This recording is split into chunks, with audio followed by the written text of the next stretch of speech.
নমস্কার, নিউজ ভ্যানগার্ডের পর্দায় আপনাদের প্রত্যেককে স্বাগত জানাচ্ছি। এই মুহূর্তে আপনাদের সাথে আমি রয়েছি অঙ্কিতা। চোখ রাখছি এই মুহূর্তের গুরুত্বপূর্ণ খবরগুলির দিকে। প্রথমেই চোখ রাখছি আবহাওয়ার দিকে। বাংলা ক্যালেন্ডারের আষাঢ় এবং শ্রাবণ মাসে বছরের সবথেকে বেশি বৃষ্টিপাত হয়। যেহেতু শ্রাবণ মাস চলছে, দেশের প্রায় সবকটি রাজ্যেই বৃষ্টিপাত হচ্ছে। রাজ্যেও ঠিক একই পরিস্থিতি। বৃষ্টির জন্য হলুদ সতর্কবার্তা জারি করা হয়েছে। গত 24 ঘন্টায় রাজ্যের প্রায় সবকটি জেলায় বৃষ্টি পরিলক্ষিত হয়েছে। আগামী 24 ঘন্টাতেও বৃষ্টির সম্ভাবনা রয়েছে। তবে কেমন থাকছে পরিস্থিতি, বিস্তারিত জানবো। টেলিফোন লাইনে রয়েছে নিউজ ভ্যানগার্ড প্রতিনিধি সুপ্রীতি মুখার্জি। সুপ্রীতি, আগরতলা হাওয়া অফিস এবং আইএমডি কি জানাচ্ছে? দেখো, আবহাওয়ার যে বদল ঘটছে তার পূর্বাভাস ইতিমধ্যেই আমরা পেয়েছি এবং তার অনেক আগে থেকেই আবহাওয়া দপ্তর বা মৌসুম ভবন জানিয়ে দিয়েছে যে আবহাওয়ার বদল ঘটছে ক্রমাগত এবং তারই প্রভাব পড়তে শুরু করেছে বিভিন্ন অংশে রাজ্যের। এবং সকাল থেকেই যেটা দেখা যাচ্ছে, আজকের মেঘলা আকাশ, তার সাথে তোমার মেঘলা আকাশের সাথে তোমার ঝড় বৃষ্টির একটা সম্ভাবনার কথা ইতিমধ্যেই জানিয়ে দেওয়া হয়েছে হাওয়া অফিস থেকে। এবং সেক্ষেত্রে দাঁড়িয়ে তোমার রাজ্যের ক্ষেত্রে যদি আমরা দেখি, রাজ্যের গত 24 ঘন্টার যে আবহাওয়া, তাতে করে তোমার সব জেলাতেই বৃষ্টিপাত হয়েছে, অর্থাৎ 8 জেলাতেই বৃষ্টিপাত হয়েছে। বিশেষ করে ঊনকোটি, দক্ষিণ, তার সাথে উত্তর, ধলাই, গোমতী, পশ্চিম, এই কটি জেলাতে কিন্তু বৃষ্টিপাতের পরিমাণ রয়েছে সব থেকে বেশি। অন্যদিকে খোয়াই এবং সিপাহী জেলাতে বৃষ্টিপাতের যে পরিমাণ, সেটা কিন্তু তুলনামূলক কম। এবার যদি আমি একে একে একটু হিসেব দিই, সেক্ষেত্রে ঊনকোটিতে বৃষ্টিপাত তোমার হয়েছে 8.3 মিলিমিটার, তোমার উত্তরে বৃষ্টি হয়েছে 13.3 মিলিমিটার, ধলাইতে হয়েছে 15.5 মিলিমিটার, গোমতীতে 14.0 মিলিমিটার, দক্ষিণে হয়েছে 4.5 মিলিমিটার এবং পশ্চিমে 4.6 মিলিমিটার বৃষ্টিপাত পরিলক্ষিত। এবারে তোমার খোয়াইয়ের কথা যদি বলি, খোয়াই এবং সিপাহীজলা, এই দুটি জায়গাতে তোমার 2.2 এবং 1.3 মিলিমিটার বৃষ্টিপাত পরিলক্ষিত হয়েছে। সেক্ষেত্রে দাঁড়িয়ে তোমার এই যে আবহাওয়ার ক্ষেত্রে বলা হচ্ছে বৃষ্টিপাত হবে, বৃষ্টিপাত হলেও তোমার গরমের কিন্তু হাত থেকে রেহাই পাওয়া যাচ্ছে না খুব একটা। এখনো পর্যন্ত তোমার বাতাসে জলীয় বাষ্পের পরিমাণ অনেকটাই বেশি থাকার কারণে এই একটা অস্বস্তিকর ভাব বজায় রয়েছে। বিশেষ করে আজকের তোমার সর্বোচ্চ এবং সর্বনিম্ন তাপমাত্রার দিকে যদি লক্ষ্য রাখি, তা হচ্ছে তোমার 35 ডিগ্রির আশপাশে রয়েছে আগরতলা এবং তার আশপাশের এলাকার আবহাওয়া সর্বোচ্চ, এবং সর্বনিম্ন রয়েছে 27 ডিগ্রি সেলসিয়াসের কাছাকাছি, যেটা আগরতলা এবং তার আশপাশের কথা বললাম। এছাড়া যদি গোটা রাজ্যের ওভারঅল যদি আমি বলি, তাহলে সেক্ষেত্রে তোমার 35 থেকে 37 ডিগ্রি পর্যন্ত রয়েছে সর্বোচ্চ তাপমাত্রা, এবং সর্বনিম্ন তাপমাত্রা তোমার রয়েছে 24 থেকে 27 ডিগ্রি সেলসিয়াসের মধ্যে। বাতাসের যে আর্দ্রতার পরিমাণ, সেটা হচ্ছে তোমার কখনো 98%, কখনো আবার 100% পর্যন্ত পরিলক্ষিত হচ্ছে সর্বোচ্চ।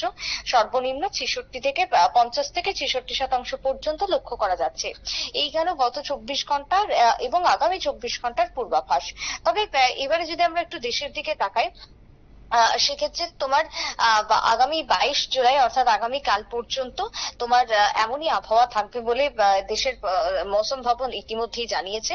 এবং তার সাথে এই যে তোমার মেঘলা আকাশ, রাজ্যের ক্ষেত্রে যেরকম একটা ঝোড়ো হাওয়া রয়েছে, এবং সেটা দেশের বিভিন্ন প্রান্তে পরিলক্ষিত হবে এই ঝোড়ো হাওয়াটা, যার গতিবেগ বলা হচ্ছে কখনো 50 থেকে 60 কিলোমিটার, আবার কখনো একটু কমে 40 থেকে 50 কিলোমিটার পর্যন্ত হতে পারে বলে আবহাওয়া দপ্তর জানিয়েছে।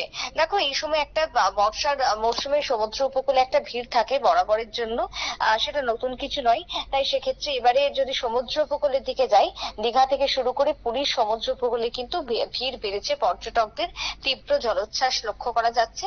কারণ এই সময় দাঁড়িয়ে তোমার বেশ কয়েকটি অক্ষরেখা কারণে এক নিম্নচাপের সম্ভাবনা রয়েছে, আর তার ফলে সমুদ্র উপকূলবর্তী এলাকাতে জলোচ্ছ্বাস অনেকটাই বেড়েছে।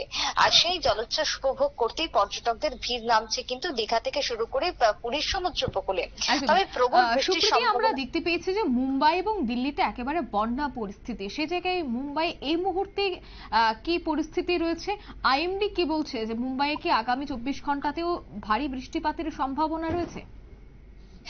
দেখো, এই মুহূর্তে দাঁড়িয়ে তোমার বম্বের কথা যদি বলি, সেক্ষেত্রে বম্বের যে পূর্বাভাস এখনো পর্যন্ত উঠে আসছে, তাতে করে শহরে কিন্তু তীব্র জল জমে রয়েছে। বিভিন্ন শহরে ভয়াবহ পরিস্থিতি রয়েছে। মহারাষ্ট্রের একাধিক জায়গায় প্রবল বৃষ্টির ফলে এই পরিস্থিতি লক্ষ্য করা যাচ্ছে। সেক্ষেত্রে মহারাষ্ট্রের কথাই যদি তোমাকে বলি, তাহলে তোমার যে পূর্বাভাস মিলছে তাতে করে বন্যার ফলে বড় আকারের সেখানে ব্যাঘাত ঘটতে চলেছে। পরিবহন যে সংযোগগুলি রয়েছে সেগুলি এক প্রকার বিপর্যস্ত হয়ে পড়েছে। বিভিন্ন ক্ষেত্রে ঘরবাড়ির তেও অনেক সময় শহরতলিতে দেখা যাচ্ছে যে বন্যা, সড়কের সেক্ষেত্রে একটা যোগাযোগের ব্যাপক প্রভাব পরিলক্ষিত হচ্ছে, বিশেষ করে যাতায়াত ব্যবস্থা। এই মুহূর্তে ট্রান্সপোর্টের ক্ষেত্রে যে খবর উঠে আসছে তাতে করে রেল থেকে শুরু করে সড়ক যোগাযোগ ব্যবস্থাতে একটা বিরাট প্রভাব পড়েছে। এবং তোমার গতকালকে সকাল পর্যন্ত মুম্বাইয়ের সকাল 6টা থেকে 7টা পর্যন্ত যে পূর্বাভাস মিলেছে তাতে করে ভারী বৃষ্টিপাত হয়েছে। বিশেষ করে তোমার গোরেগাঁও থেকে শুরু করে মুলুন্ডের মতন এলাকায় সেখানে তোমার প্রায় 40 মিলিমিটার মতন বৃষ্টিপাত হয়েছে। আর এই বৃষ্টিপাত কিন্তু নিম্নাঞ্চলের ক্ষেত্রে সব থেকে বেশি পরিলক্ষিত হয়েছে। এবং তার সাথে তোমার রেলপথ, পাতাল পথ এবং তার সাথে সড়কের যান চলাচল প্রায় বন্ধ। বাসের যে রুট সেটাকে ঘুরিয়ে দেওয়া হচ্ছে। শহরের বেশ কিছু অংশে বৃষ্টিপাত হওয়ার ফলে তোমার জল জমে থাকছে। মিউনিসিপাল কর্পোরেশন তারা যে তথ্য দিচ্ছে তাতে করে তোমার 66 মিলিমিটার, কোথাও 57 মিলিমিটার, কোথাও আবার 53 মিলিমিটার পর্যন্ত বৃষ্টিপাত হয়েছে। অর্থাৎ বোম্বেতে এই মুহূর্তে বৃষ্টিপাতের পরিমাণটা সর্বাধিক, যেটা গতকাল পর্যন্ত লাস্ট যে তথ্য আমাদের কাছে উঠে এসেছে তাতে করে শনিবার দিনভর বৃষ্টিতে একেবারে জলমগ্ন হয়ে পড়েছে মুম্বাই সহ তার বিস্তীর্ণ এলাকা। বিশেষ করে তোমার মুলুন্ড, ভান্দুপ, এই যে জায়গাগুলি রয়েছে সেখানে অফিস, কাছারি, স্কুল যে একটা বিরাট প্রভাব পরিলক্ষিত হয়েছে। এখনো পর্যন্ত মুম্বাইয়েও তোমার এই ঝড় বৃষ্টির পূর্বাভাস থাকছে।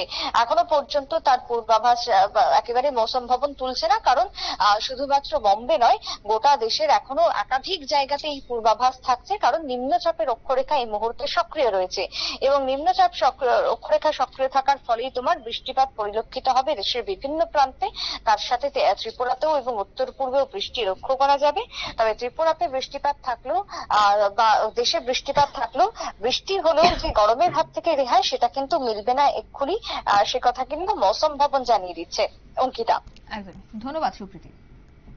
অর্থাৎ রাজ্যের জন্য হলুদ সতর্ক বার্তা জারি করা হয়েছে বৃষ্টির। আগামী কয়েকদিন রাজ্যে হালকা থেকে মাঝারি বৃষ্টিপাতের সম্ভাবনা রয়েছে। অন্যদিকে দেশের মৌসুম ভবন জানাচ্ছে যে পাহাড়ি এলাকায় এবং মুম্বাইয়ে বৃষ্টির কিন্তু জোরালো সম্ভাবনা রয়েছে। নিয়ে নিতে ছোট্ট একটি বিজ্ঞাপন বিরতি, সঙ্গে থাকুন।